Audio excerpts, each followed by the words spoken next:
Today on DNVR Buffs Live, the news has surfaced that Colorado already has made a change at offensive coordinator. We'll talk about what it means for this week, and we'll talk about what it means for the Buffs moving forward. Let's do it.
Buff Nation. Let's go. Squad. Coming to you live from the Toyota Lounge, driven by your Front Range Toyota stores, is DNVR Buffs Live. Yep, it's happened. Pat Shurmur relieved the play calling duties, actually ahead of the Arizona game. Yep. As Coach Prime said yesterday, might have made some changes already. He wasn't lying. Yep. I mean, we got a ton to get into with this all, how it affects, first off, what we noticed last week, if we noticed anything last week, how this affects this week in Julian, and the future of the program. What's up, gentlemen? What is up? What's popping? Who wants to day. start? I'll start. So I think first and foremost, well, there's a couple things, but first and foremost, this is a change that had to happen. This is something that, you know, the offense as a whole and the play calling this year has not been good enough to win football games. And it goes back to Georgia Tech, the first time I crashed out about it. Now, that being said, you win as a team and you lose as a team. It's not all on one person. And, you know, it's... I don't know how different the season would be had this change been made earlier or what. The next thing for me is I'm not going to judge Brett Bartolone off of what he was able to pull off with someone else's playbook on a week's notice, or, you know, however long he knew before he was going to get that opportunity. So I'm going to give him some grace and a chance to show what he can do this week, especially with a quarterback who I think would fit his philosophy and his background a bit better. And then the last one for me is much more about the future, which is like, it's all but certain that Colorado will likely be searching for an offensive coordinator this year, even if Brett Bartolone, you know, earns his right to get an interview for that position. Yeah. Colorado will be heading into a full-scale offensive coordinator search, really for the first time since Coach Prime was hired. When Coach Prime was hired, I don't know if you call it a search, but I think he had Julian Lewis in mind. If he was going to make that move, he was highly recommended to him by people that he trusted.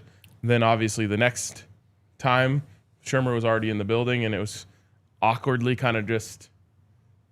I mean, we talked about it. But if you remember, like, there was never a big, like, Colorado has landed on Pat Shurmur as their... It was just like, well, they didn't hire anyone else. So it must be him. Yeah, so it must be him. Yep.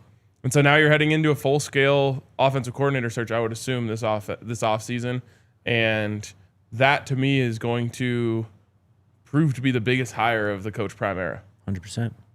So for full context here, this was courtesy of Brett Schrodenboer, USA Today. He goes, Colorado football coach Deion Sanders stripped play calling duties from offensive coordinator Pat Shurmur after the Buffaloes loss at Utah, demoting him to quarterbacks coach before the Arizona game.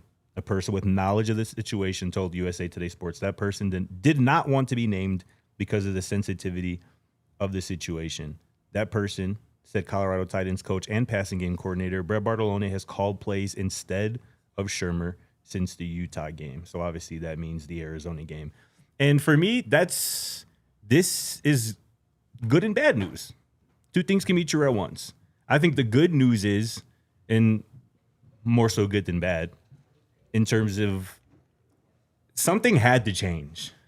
And Coach Prime wasn't just talking or just giving lip service when he was saying, I might have already made changes. Because that has been obvious since week one.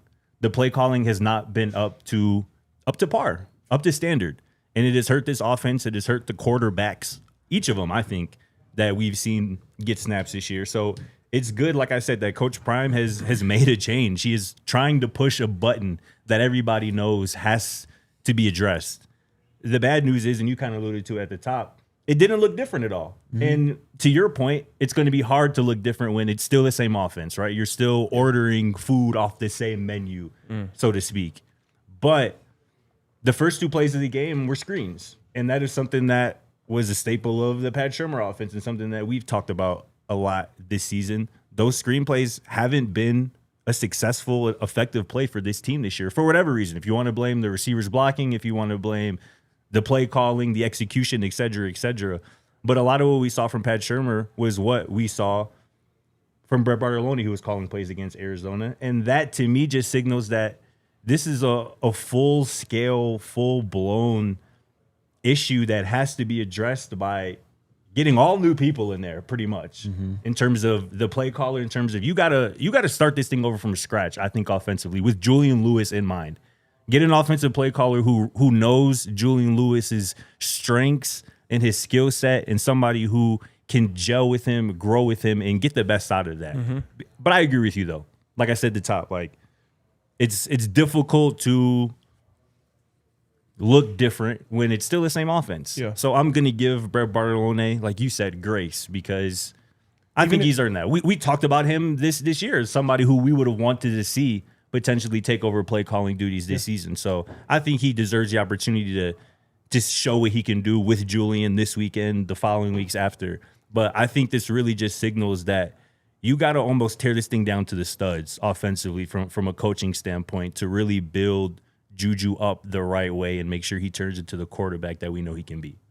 I mean, it goes further than that, though. Like, the offense as a whole did not work.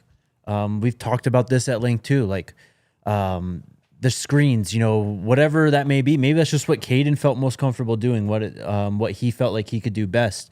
They weren't schemed up in a way to really help them, though. They were very vanilla, it felt like. Coach the wide receivers to block well. Well, that too, and we can get into that whole thing as well, but the offense as a whole just it did not function very well at all. There was very little complementary plays that played off of each other. Very little that I could see where they had took this play and they got him with this little variation they did, and not much of that. And I don't think Caden's absolved in any of this either. I think that it's a lot of people at blame, like you were saying, Scotty. It doesn't just fall on Pat Shurmur. No. But I mean, look, Coach Prime has talked about how the offense and the defense are collaborative processes, with all the coaches that they have there. This didn't feel very collaborative at all, though. It felt like no one really liked what they were doing offensively. Yeah. It felt like, there wasn't really that much buy-in when it came to what they were trying to do offensively. It felt like pulling teeth trying to get them to run the quarterback or do anything just never did it. That related. And, we called this out. I called this out at least a couple weeks ago, whatever it was. There's just a complete mismarriage with the personnel and Pat Shurmur trying to do this West Coast style short passing game type of thing that he's done all his career. And that's probably why he brought it to Boulder. It's really what he's good at, right? What he knows the best, what he's been coaching for 20 plus years at this point. But it's not going to work in today's college, day and age with the hashes being as far as they are. You can't throw across the whole field. A lot of quarterbacks can't do that. I mean, Caden does have the arm strength to do that. I don't think they had the confidence in him to do that. Yep. Getting the quarterback involved in the run game, again, that took forever.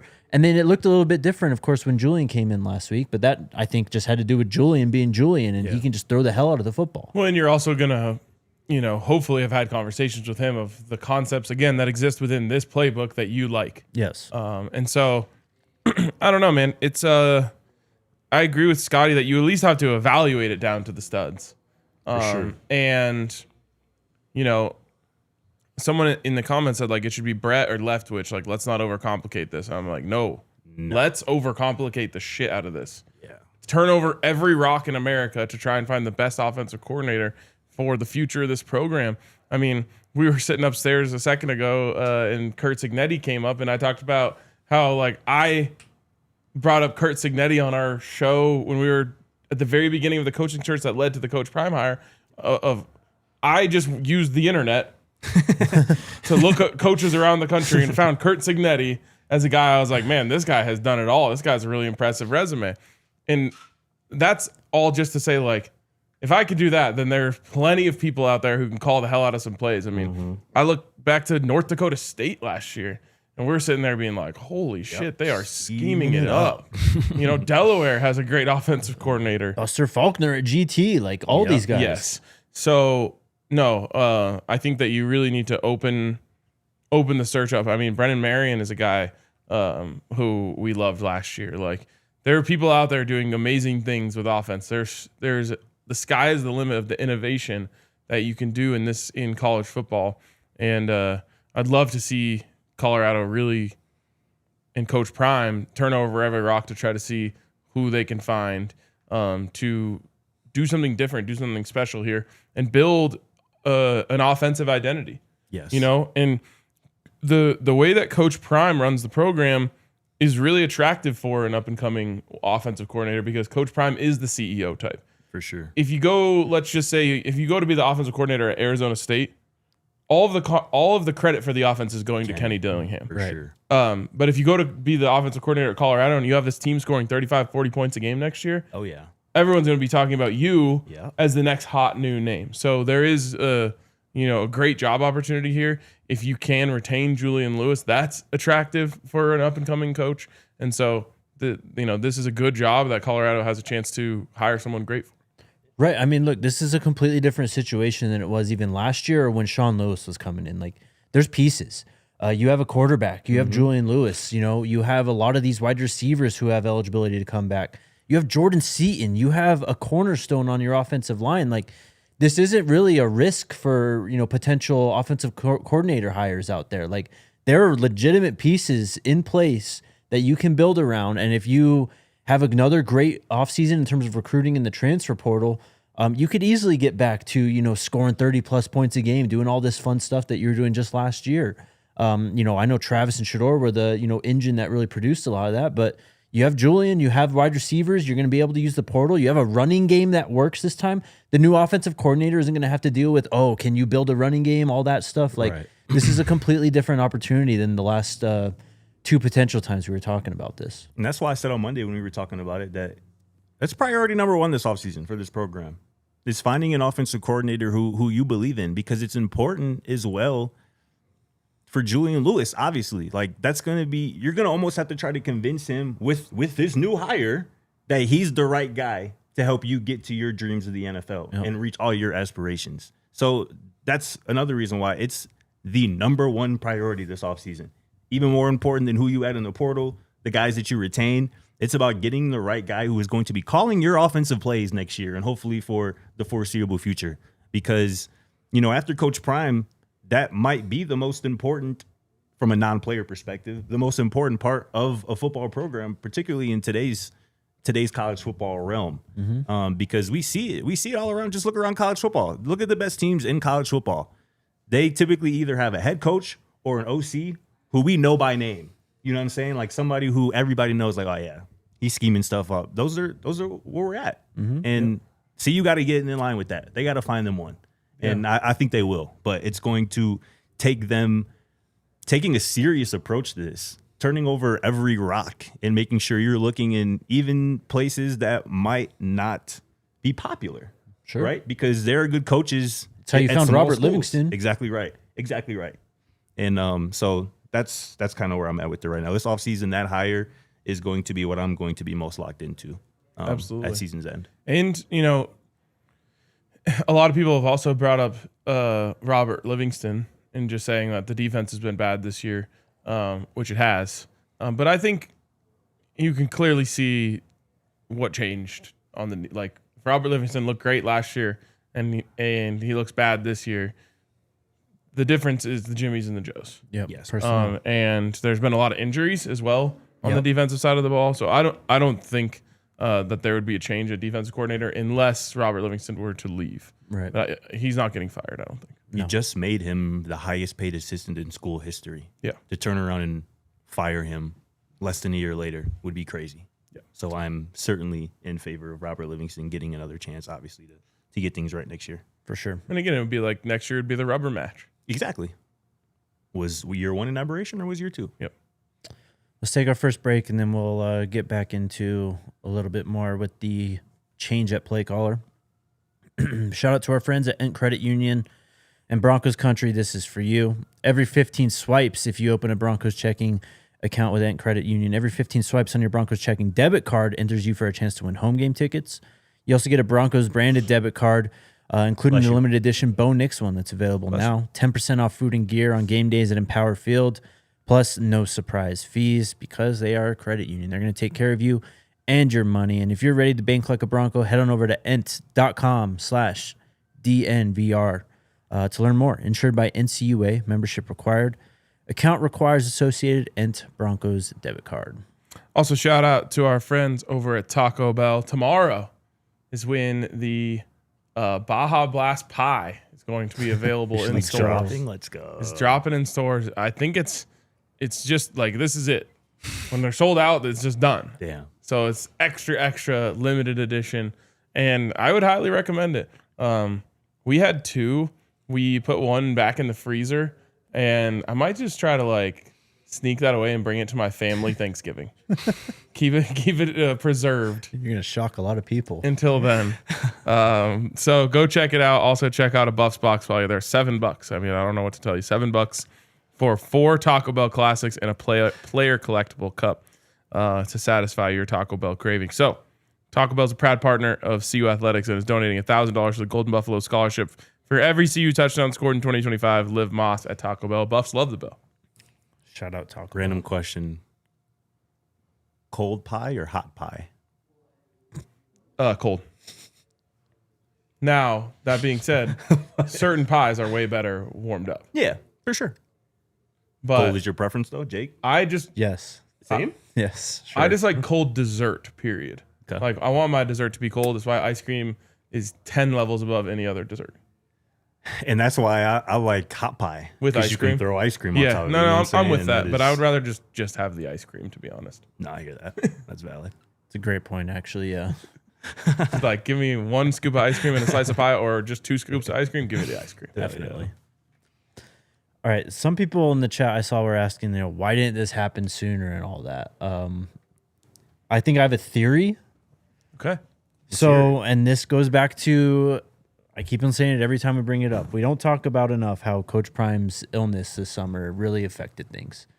And yes, should it have happened before that? I think so. I think the Alamo Bowl gave you enough clearance, really. Agreed. But for whatever reason, they decided to hang with Shurmur. And maybe at that point, it was because, Julian, when you were hearing about his recruitment, you kept on hearing about how he respects Pat Shurmur and his NFL background and all this stuff. So, but when Coach Prime got sick, I think that, he mentioned it in his first press conference back, how much he trusted the staff and how he, really appreciated them and was thankful for them for kind of holding the ship down. Yeah. I think that's why it, first off, it took so long because it didn't really matter at a certain point. The offense was going to be the offense. In-season firings rarely happen on a coaching staff early in the season. Right.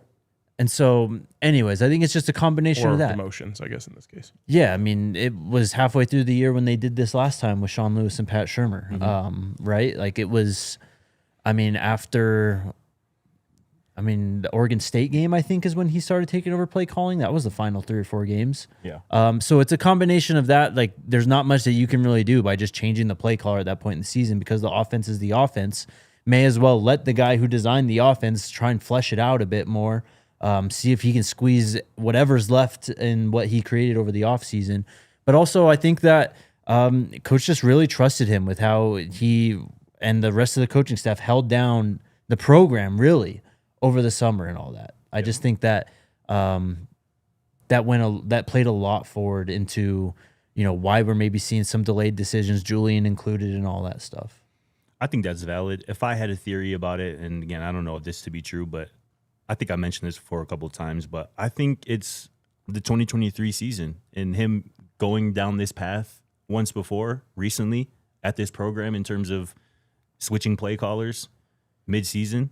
And obviously he caught a lot of flack for that. Like anything Coach Prime does that isn't popular is going to catch a lot of flack on social media and whatnot, but popular or not, people will find a way to make it unpopular. Exactly right. And I think that experience made him want to be more patient this time around. Yeah. And give guys more time to try to figure it out, right or wrong. And I just think the whole 2023 situation of, again, doing what he just did now pretty much in terms of switching play callers, I think that experience, that situation led to him wanting to be more patient this time around. You don't want to be labeled a coach killer. Yeah, totally. And somebody mentioned in the chat, and I don't know if this is true. Y'all would know better than me, but he's changed offensive play callers almost every year, dating back to Jackson State. I think this was the last 2 seasons. Yeah. Were the first time he's really Right. had back-to-back play caller offensive coordinator. Like you said, that type of thing can follow a coach around, and that's obviously not something you want on your resume. Not that I don't think Coach Prime gives a damn about that, but like I said, I think that It makes it harder the next time you try to hire someone. It does. for sure. And it's for somebody who's so much about trust, like Coach Prime is. I feel like he just wanted to be more patient this time around and not just recreate a situation like he had in 2023. Yep. Here's the other thing. Pat Shurmur is an incredibly smart football person. You of course, you don't get here by not being that. Totally. I mean, he's been a head coach. He's been an offensive coordinator, multiple stops. He worked with Andy Reid. I mean, he has been everywhere in football. And so, he has probably forgotten more about football than I'll ever know. Sure. And so I assume being around him from a coaching perspective, you're like, man, this guy really gets it. Like, we just have to figure it out on game day for it to all click. I think what's missing in my experience watching Pat Shurmur as an offensive coordinator in 2 different places now is, for lack of a better term, like the magic touch. Like, there's just certain play callers know when to call things at the right time and how to set up something with something else to just catch the defense off guard at the right moment to score. I mean, to give you an example, Sean Payton, who I think is incredible at this, last week he goes into every week with like a set of plays where he's like, if we get the right look, this is a touchdown. And last week he literally was so confident in his plays that they were going to work that he had players' family members like call in and like send a video to the players who were like the target on that play, like encouraging them like to execute the play. Oh, wow. So that if they do, they're going to score a touchdown. Wow. Wasn't that kind of the same thing with RJ's touchdown catch 2 weeks ago? No, that was this last week. Okay. So he's like, RJ like won the video award or whatever because he was part of the video. They like showed him practice, and it's like overlaid with his family being like, go get him, RJ. Wow, like that's crazy. Like run the wheel route and like freeze the linebacker. And he did it and scored a touchdown. Like, but that's because Sean Payton just knows like, I've got them. Like, I've watched every second of film, and I know when we get this look, it's gonna work. But that's like, it's a rare trait. That's why I think you have to turn over every rock trying to find people that have those traits. Yes. It's what separates the elite from being an offensive coordinator, play caller from the good, which is what Pat Shurmur is. I mean, again, you don't get there by not being good. Yeah. And hanging around by being good, or by not being good. So, I mean, there's levels to it. There's levels to everything like that. I mean, there's also the recruiting angle too. Like, Pat Shurmur was a longtime NFL guy. He's an older guy too. I don't really see him, going out there on the road, He's doing it. Point. I'm sure he is, but I'm sure he's not, as privy to it or as advanced to it, even to someone who's younger than him, who's just been in the college game the last 5 to 7 years even. Like, it doesn't even have to be that long of a time. Like, Sure. And I it's think, like a personality thing too. Of course.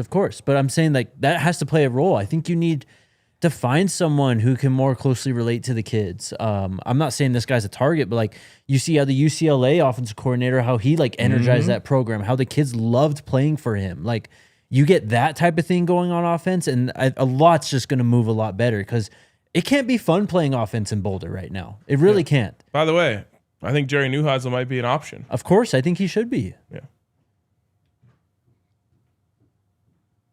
All right. I was just thinking about my guy Tim Skipper, Yeah. the actual head coach. I mean, of course. Yes. No, you're right, though. I mean, there are guys like Neuheisel out there. Is he an offensive guy? I wish I knew. Yeah. Then there's also, I mean, you want to talk about Julian Lewis, Sunseri. For sure. Who he had a tight relationship with, who got him to visit Indiana, right? Yeah, he was the one at UCLA who got fired, though. I Where's think. he at now? Is he? I thought he was at Indiana now. That's not, I think he was at UCLA as the quarterbacks coach. Yeah, so he was the OC and quarterbacks coach for UCLA before he got fired 4 games in. Oh, wow. So I don't know what happened there, but I mean, Kurt Signetti had this guy take Indiana to the playoff last year. So he got fired with Deshaun Foster this year. Yes. Got you. Okay. And then Neuheisel stepped up into the OC Yes. role. Yes. We got a lot of names over there. Low key. Yeah. But yeah, I mean, again, to me, full scale national search. For sure. And again, I hope that Brett Bartolone goes out there and puts 40 on West Virginia this week. For sure. And we're talking about, hey, maybe the guy's in-house. But even then, I still think you run a search. And Yes. hopefully you do come back to your own guy who you think is the best candidate because he balled out these last 3 weeks. For sure. And even then, I'm viewing that with he's operating with a handicap because he's not using his own offense. When I really think you have the best opportunity to judge him is after the next bye week. Yes. True. Good point. I almost forget about that. It's another bye week next week, but that could be potentially very valuable for Brett Bartolone, and because then you can get in at least a couple of your stuff. Concepts that you want to add. Right. Well, and even this week, he's going to have Julian for the entire game. Like, it's 100% going to look somewhat different. I don't know how different. Again, you can't do too much at this point in time, but I mean, whether it's just Julian being simply in the game and the talent he has, it looked slightly different on Saturday, right? I'm expecting that to kind of continue and carry over this weekend. And as you've pointed out yesterday, this is a defense that you can do a lot against. They haven't really stopped pretty much anyone this entire year. And a lot of people, or at least a couple people, when I posted that tweet yesterday about kind of West Virginia's defensive ranks in the Big 12 this year, a couple people were like, well, did you watch them last week against Houston? Yeah, I did. They allowed 35 points. Houston scored 35 points with 4 turnovers. Yes. Wegman threw them 2 interceptions, and they had 2 lost fumbles. And they still scored 35. Probably should have put 50 on them and won. Exactly right. So this West Virginia defense can certainly be had. And to your point, I do hope, like you said, Bart puts together a plan where this offense drops 40. But even if that does happen, I would say it was West Virginia. It was one game. We still got to do it a couple weeks in a row for you to seriously be considered, in my opinion, to be the full-time OC next year. For sure. But every organization would prefer to promote internally than go externally. I'm sure Coach Prime would. Yes. But that's not always the best thing. And you just have to find that out for yourselves. For sure. The one thing I mentioned earlier that I didn't notice much of a difference with Brett Bartolone calling plays against Arizona versus Shurmur calling it against Utah. The one thing that you can kind of point to that changed a little bit was Zach Atkins was a lot more involved. Yeah. He had a season high 5 catches. His previous high before that was 2 catches. Great point. So obviously we know Bart has worked with the tight ends. If that is something that can become more of a part of this offense here the rest of the season in terms of the usage of Zach Atkins and maybe a tight end or 2 extra, that could be something that you can point to where it's like, okay, there is some progress here. There was some change in terms of the philosophy and the play calling here. So something to keep an eye on. Let's take our next break, and then we can get our final thoughts on this. Shout out to the homies over at Game Time. Basketball season is in full swing. NBA, college basketball, it's all going right now. We got a game in Boulder on Saturday. Yep. So if you're not hitting the road to go to Morgantown and watch the football team, you'll have an opportunity to watch Buffs basketball, Isaiah Johnson and the boys, at 2 p.m., I believe, on Saturday. But not just basketball, hockey, the end of the football season, NFL playoffs, concerts, events, whatever's going on in your city. Make sure you hit up our friends over at Game Time. Use that Game Time Picks feature. Gets you the view directly from your seat and also allows you to find the very best deals inside the arena. So take all the guesswork out of buying your tickets with Game Time. Download the app, create an account, and use code BUFFS, BUFFS, for $20 off your first purchase. Some terms apply. Again, create an account and redeem code BUFFS, BUFFS, for $20 off at Game Time. Tap, ticket, go. Download the Game Time app today. What time is it?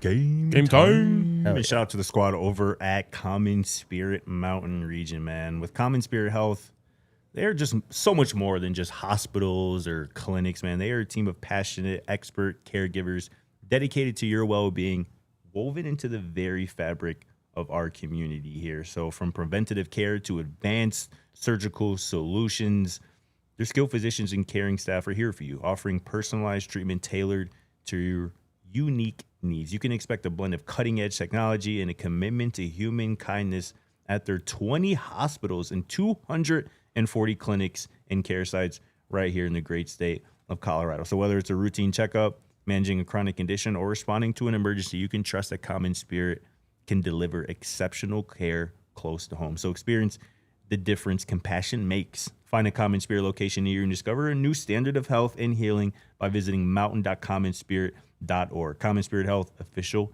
healthcare partner of the mighty Denver Broncos. There The you first go. place. First place, Denver Let's Broncos. go. Broncos. Tied for first in That's the what I'm talking conference, about. Denver Broncos. Fire me up, man. Final thoughts on this for now. I mean, at some point we'll get into potential candidates and, you know, Yeah, I'm gonna find the Kurt Signetti of offensive coordinators. we can do a tier list, brother. We can Yes. throw it all the way back. Yes. So yeah, we'll get into all that. But final thoughts, just as it pertains to this move right now. It's unfortunate that this is where the season has gone. Is really how I feel. Yeah. Like, I don't know if some people thought we would. I assume some people thought we would hop on here like celebrating today. That's not how I feel. It's you don't want to dance on people's graves or anything like that. However you want to put it.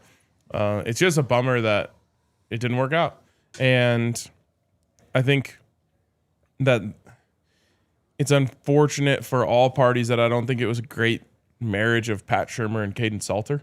Yeah. And it's also an interesting kind of thing that this is all changing right as we're entering the Julian Lewis era. It is. So, yeah, I'm bummed that like when coaches are getting demoted or fired in season, it means things did not go well. Yeah, and that sucks. Yeah, I just think it's good just from the standpoint that Coach Prime is trying to fix this. He is making moves. He is pushing buttons to try to get this thing going in the right direction, because there are a lot of people out there who think he's just sitting idly by while this thing kind of goes in the wrong direction. So I'm happy about that moves are being made behind the scenes that are trying to get this program, this offense particularly, moving in the right direction. And I really, just personally, I wonder what Juju thinks about all this. Yeah. And I think that's part of the reason why we didn't hear from players after the game after Arizona. Yeah. Why we didn't hear from players this week. Because I'm sure there are a lot of people who want to know Juju's thoughts on this whole thing. But I'm sure we will eventually. But that might not be the time right now. He's focused on his first career college football start. You know what I'm saying? And that's really what this story this week should be about. So I'm just excited for Juju. And he's no stranger to adversity and, making something out of nothing, so to speak. So if anybody is built for this type of situation, I think it's that young man, Juju. One more thing I wanted to add. I guess I owe an apology to Coach Prime because I said this is what happens when you don't make big changes after last game. But at the time, I did not know that he had made big changes. Right. So that I guess that was that happened aside from the need to make big changes. For sure. This is now the most important thing when it comes to the future of this program is finding an OC, helping retain Julian, and just finally finding some stability on offense. A lot of this wasn't Coach Prime or anyone's fault going back to the last 3 years. I mean, they had to rebuild the offensive line like 3 times.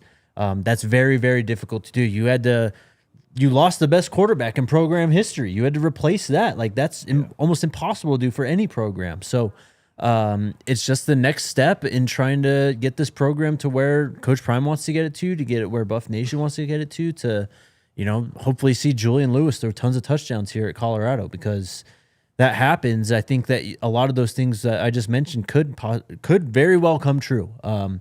This team competing for championships and potential playoff spots. The guys are in the building. A lot of the pieces are in the building. So I know that it's been a tough year and all that, and there's a lot of impatience and all that right now, but this isn't a program that's 25 moves away from getting there. No. Agreed. It's maybe 5 or less, and this is one of them. So some patience. It's going to be interesting. It always is interesting when you do these coaching search things. So real quick, question for you guys. Obviously, Coach Prime leans towards the pro way of doing things. I think a lot of coordinators that will be mentioned for this will be college coordinators. Do you think Coach Prime would be willing to hire like a Brendan Marion, who, again, I'm not talking about Brendan Marion because he's the head coach of Sacramento State. Right. Now. But that style of play caller who is doing like what you might even call like wacky things to get players open and create holes? Or is it going to have to be someone with a more pro background? That not necessarily, you could, again, I'm just talking about someone who fits the bill of what I'm thinking of, but like Cliff Kingsbury, who has worked on both sides of, the aisle. yeah, I mean, I don't think that should be like the crux point that you start the search on, though. I'm just curious if like you think that Coach Prime would be willing to hire a pure college OC. I don't think we know the answer to that because he hasn't really shown us that he has the willingness to do that. You look at the staff right now, it's mostly made up of guys who have either played or coached in the NFL. His last 2 coordinator hires were NFL guys. Yeah. Sean Lewis, though, was a college guy. Yeah. Yeah. I think that he'd be willing to do what you said, completely open up the book, open up the map, and just completely unturn every stone and try and find whoever they can. I mean, he's talked about his admiration for Kenny Dillingham. You know what I mean? Like, I don't know. That doesn't mean like he's going to go hire Kenny Dillingham to be OC. You know what I mean? But like what they have done, what Kenny has I done. think, yes, he what respects what those guys have done at this level. And again, I think you need to kind of go the younger, kind of more maybe been in college coaching for a few years route. Like, I just think that really getting everyone on offense on the same page, being able to have someone that can rally the troop, kind of like what Rob does on defense. You know what I mean? Like, you need your Robert Livingston of offense. That's exactly what you need. Exactly. I agree. And I really do hope. I hope there's an open mind on this to anyone and everyone. And a lot of people are saying names like Colin Klein. Like, Colin Klein is probably in line to be a head coach at a big program. Yeah.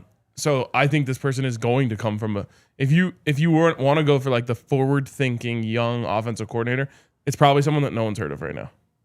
I'd be cool with it as long as the resume checks out. Yeah. And I think the going young is the way to go, particularly with the way college football on the transfer portal and you have a really young quarterback. I think that's the way to go. But you mentioned Cliff. Somebody mentioned Cliff Kingsbury in the chat as well. Like, that would be my ideal kind of archetype. Somebody who has done it in college and the NFL, who has experience in both, who is still technically young. Like, Cliff is kind of threading the needle and kind of checking all those boxes, and that's an unlikely name. But somebody of that archetype, I think, would be the ideal hire. Yeah, I mean, you could find someone who maybe was like a long time, like a quarter, like a long time backup in the NFL. Or, just I think Coach Prime is going to want someone who has that experience.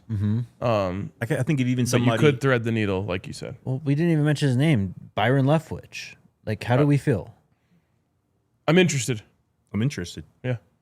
Again, I the only reason why I'm a little hesitant is because it's right in front of us. Still in the scope, right? I want the peripherals to be enough. opened up. Sure. Well, we'll pick this up. I mean, this is going to be a topic for a long time now. So somebody stay like tuned. Eric Bieniemy comes to mind, who is coached in the NFL, who was coached obviously in college as well, who is obviously Buffs a great legend. buff as well. But that's somebody like archetype who has done it at both, who is an offensive mind, who can get creative, who has been around the Andy Reids of the world, and whatnot. I mean, somebody like that.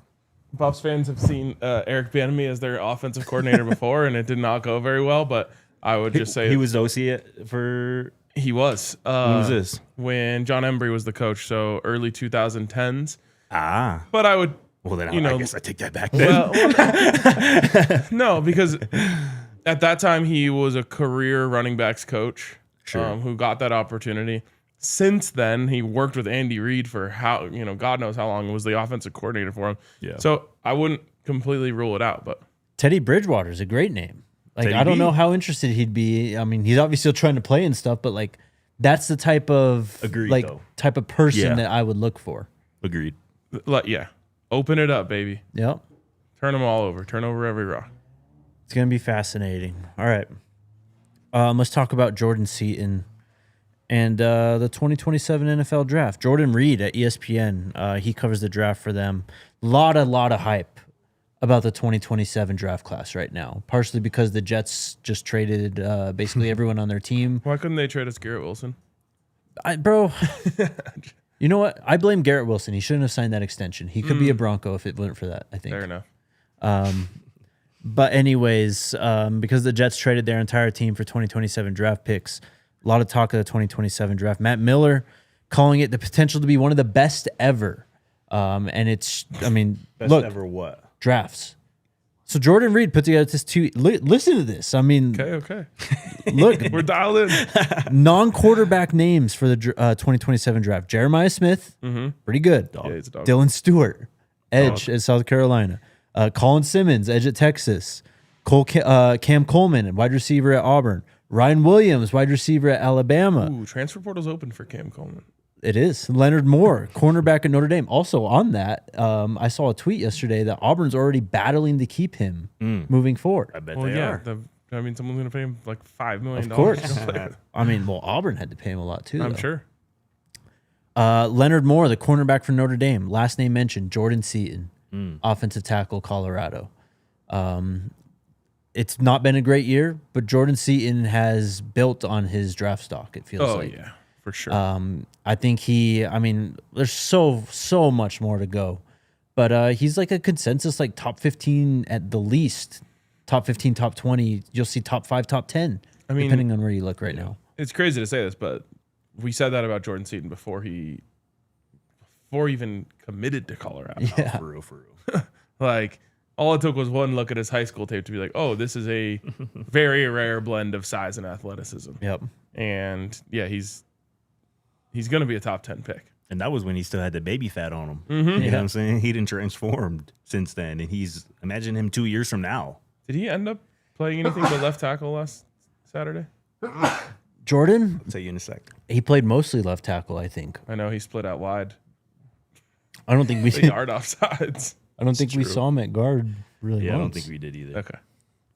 I was just after what Coach Prime said about multiple positions, I was curious. I was rewatching the game on Fox, and they mentioned early in the game, that Seaton could potentially replace Zarian at center. Well, he's been taking snaps pregame recently. And when I heard that, I'm like, what are we doing? Like, no way, that's a thing. He's been practicing snaps pregame like the last month or so, though. Nobody wants to see that, especially when Zarian is literally playing fine. I would argue playing good. Yeah. I don't know. Maybe I don't know. I don't even want to speculate. Me either. You're right. But shout out Jordan Seaton. Just Seaton. he's already catching the eyes of multiple big time He's gonna make draft folks. a front office look so smart in 2027. Oh, yeah. He's gonna make a coaching staff look so smart, and I can't wait for that to happen. Yep. Actually, I can wait. I can wait a little You bit, can wait another year. but yeah, it's gonna be exciting. And then let's talk college football playoff. Can you pull up the graphic, Alyssa? I sent it to production. So really not much changed. How did this did not touch my feed at all last night? Really? I wouldn't have known it unless Jake said something to me earlier in the day. Really? It's crazy. I mean, I didn't watch the release show, but I waited for the rankings to come I out. did get an ESPN push notification. Sometimes I wonder what they're doing with these algorithms because I was getting fed political bullshit all night. I'm like, you guys know I don't care about this. I don't know. And then you guys will talk about something. It's like, oh my God. It's like, I don't even know what the hell you're talking about. Like, then I go home 3 hours later. It's on the top of my feed. It makes no sense. The algo goes crazy. Anyways, there's the 12-team bracket. Ohio State number 1, Indiana number 2. So no changes at the top. Texas A&M number 3. I'm learning about this for the first time right now. Well, sweet. Give me your instant reactions. In terms of the first round, you have Georgia hosting Memphis. Oh. Holy cow. And like I mentioned before the show, I think Josh Pate said he spoke to some people at FanDuel for some hypothetical bet lines. Oh, my God. And I'm already mad. That hypothetical bet line would be Georgia favored by 20.5. So, yeah. Man, first of all, fuck a hypothetical betting line. What's your That's what he does. Hypothetical the entire SEC exists on fucking hypotheticals. It's true. Hypothetical wins, man. That's all that the SEC ever does. My instant reaction is, where the hell are the Buffs? How did we get snubbed out of this? Pretty far down the list, bro. My second reaction is, holy shit, Brendan Lewis might go to the college football playoff. Yeah, man. My third reaction is Indiana should be number 1. I was surprised they didn't make a change at number 1. They also have Oregon or Texas Tech hosting Oregon in the first round. Ole Miss hosting Virginia. I mean, granted, Virginia is having a good season. Like, they have got some solid wins, but I don't think anybody really believes that they're going to be the ACC representative. I saw crazier stuff last year, bro. We'll see. Yes, you're right. That Oregon Tech first round would be must-see TV. By far the best looking game for so sure. far. Oregon, Texas Tech. Even I feel like Notre Dame, BYU would be fire too, even though. Yeah, so BYU Notre Dame's the last one. Provo would be turned for that. For real. I think I remember Oregon and Texas Tech playing the week that CU and TCU played Coach Prime's first game. And That had to have been an Oregon win. I think it was right? Texas Tech and Tyler Shuck. Yeah. What we call him? Yeah. Pushing Oregon a little bit. Yep. Yeah. Random. Yep. That's what came to mind when I saw those 2 uniforms. Because then, yes, I remember then leading into the Oregon game, that was one of the games we watched as like film and how Texas Tech kind of exposed that Oregon team. I look-y didn't know that Fortunately, Shook was at Tech before Louisville. Yeah, he played at actually every school. First player ever. Played all 130 plus FBS Seems schools. that way. Trailblazer. But because of how the playoff works now, I mean, number 11 and number 12, and I think number 13 got snubbed. Texas, Oklahoma, and Utah got moved, or got Virginia placed over them. You had Memphis, of course, going up. Who's the other team? They're going to find a way to get either Texas or Oklahoma in this field. Yeah, Promise. We'll see, bro. One of them. I mean, So we did get 2 Big 12 schools in there. yes, as of right now, you have BYU and Tech. They, of course, play each other this weekend. So yeah, we'll see. But, yeah, Utah's 13th right now. I mean, they're in if just a couple things go their way. It's not even a long like shot. the analytics love Utah this year for whatever reason. I think it's just they've been beating the piss out of everybody. Like all their wins are like, 20, 30, sometimes 40-point wins. And I think When did they win Whittingham by 40? I think Whittingham even mentioned that this week, where he was like, "If you look Actually, at," I think they only beat us by 38. Whittingham actually mentioned that this week, where he was like, "You look at our games, like every win we have 45. this year, like we've kind of beat the piss out of our opponents." So, like I said, I think I mentioned to you yesterday, these committees love point differential, margin of victory, and how not just your wins, but how you look in your wins. And Utah has been really dominant in all their wins this year. When people were crying, complaining that apparently the committee's using more analytics and eye tests now. Oh my God. It's going to be a constant It's discussion. it's crazy. No one will ever be happy. No. Yeah. And Utah's, they just got one loss to BYU, or do they have another loss? They lost out of conference, I believe. Yeah, they're 7-2. Didn't they lose to Texas Tech? Right. That's what Yes, it is. they got lost to Texas Tech and BYU. So the two best teams losses, in the conference. Yeah, the 2 losses are to playoff teams. That's right what now. Someone was making that case this week. Like Utah might be the second best team in the conference, or one of the best teams in the conference. Yeah. But they've played. I forget what the case was, but yeah, their only 2 losses are to playoff teams. Thanks. Well, yeah, I mean, their out of conference was terrible this year. They had UCLA before the firing. They had Cal Poly in Wyoming. Yeah. They had no one. Yep. So, I mean, What would you say their best win is, looking at their schedule? their best win? Can't be the Arizona State game against Jeff Sims. It's the ASU or Cincy game, so it's probably the Cincy game this last weekend. Yeah, for sure. Definitely Cincy. I mean, they blew them out. Yeah. This is another thing I hate about these mega conferences, man. I hate that everyone doesn't have to play everyone. I know. It's terrible. Like, and then you have just, like, imagine just Utah didn't draw Texas Tech and BYU this year. Well, it's like Texas Tech's schedule, though. They got a very favorable draw. Indiana last year, I think, got a very favorable draw. I think they have a very favorable draw again this year. Yeah, for sure. I also really don't like that it isn't out in advance. What is? The scheduling. Oh, yeah. So, like, the NFL scheduling is built by a formula that you can predict pretty much the entire schedule.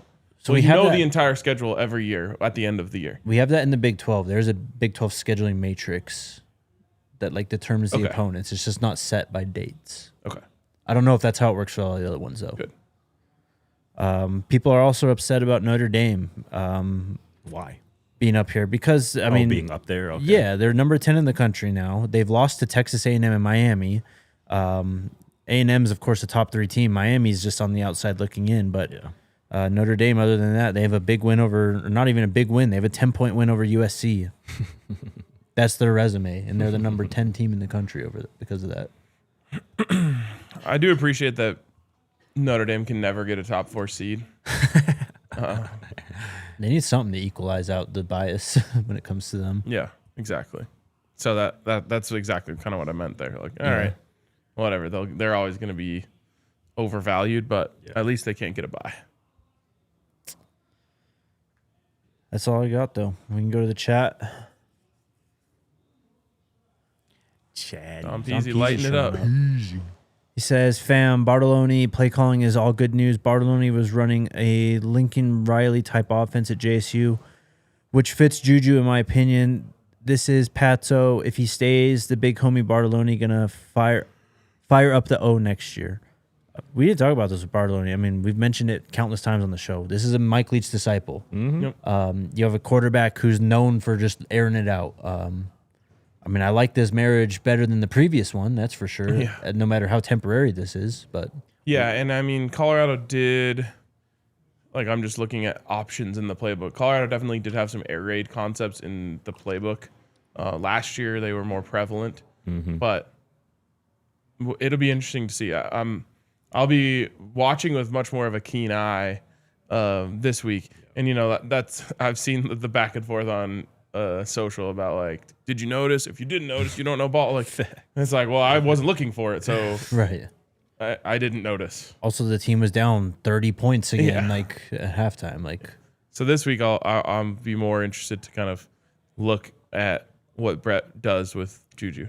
You mentioned yesterday, or you asked us yesterday, in terms of a fair stat line in terms of expectations for Juju on Saturday. What would you say is the number of pass attempts you would be comfortable with? Because you think you briefly mentioned it yesterday with one of those quarterbacks. Owen McCown had 45 in his first start. Crazy. Yeah, nobody wants to see that. I would. Huh? What? You do? I mean, look, if this is a 48-45 game and he has 300 yards and 4 touchdowns, I mean, how am I going to complain? Yeah, I think that the Owen was something like 28 of 45, though. Like, yeah, close to 50%. I would like to keep it below 35. Yeah, I think like that 28-32 is kind of the sweet spot. Yeah, I mean, 30 would be the ideal. Yeah. I mean, we'll see what happens tonight with the injury report. If you get Xavier Hill back, right, and you're able to still show some balance and really run the football, you should be able to run the football in West Virginia. We'll get into more depth and talk about West Virginia tomorrow from a scouting standpoint. But this is a team that's just kind of just slapped together over the last year. I mean, it's pretty similar to what Coach Prime had to deal with his first year at Colorado. They had the 53 transfers this offseason, correct? Yeah, number one in the nation. An incredible amount of transfers. And they obviously had to turn to what's Scotty Fox, like their 4th quarterback or whatever they played this year, something like that. So, Scotty. And hopefully Colorado has some answers, being the first team to have real film on him. Yeah.